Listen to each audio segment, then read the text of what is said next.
nais ko namang sagutin itong si Ante Claire. Alam mo, Ante Claire, hindi ako pwede masabi na kakalat ng fake news dahil ako'y nagtatanong.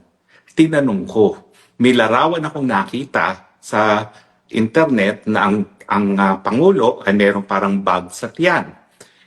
Alam ko, yung bag na yan, may nakita akong ganyan na, no? Yung dating Mayor Osmeña ng Cebu City, talagang may ganyang colostomy bag ang tawag dyan.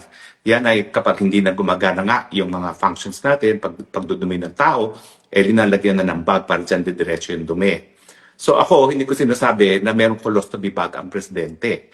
Ang akin lang ay pagtatanong dahil nakalagay naman sa Article 7, Section 20 ata ng ating saligang batas na ang mamamayang Pilipino ay may karapatan na malaman ang estado ng kalusugan ng presidente kapag meron siyang seryosong pagkakasakit. Seryosong pagkakasakit. At sa akin tingin naman, kapag ang isang tao ay meron ng colostomy bag, yan ay seryoso kasi hindi na gumagana isang major organ ng ating katawan. So, Ate Claire, huwag mong sasabihin fake news yan dahil yan po ay pagtatanong.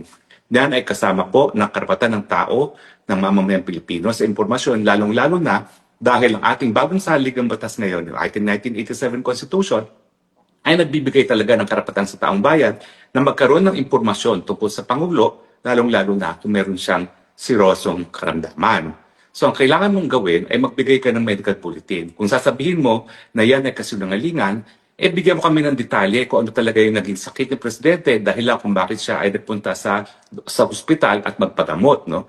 Ang sinasabi mo nga ay yung diverculosis, no? Diverculitis. Ang alam ng marami dyan, yung diverticulitis, yung kanyang kagustuhan na i-divert ang public funds. Pero alam natin, ang diverculitis ay may kinalaman din yan sa colon na kapag hindi yan nagamot, magkakaroon ng problema sa paglabas ng dumi ng taong bayan.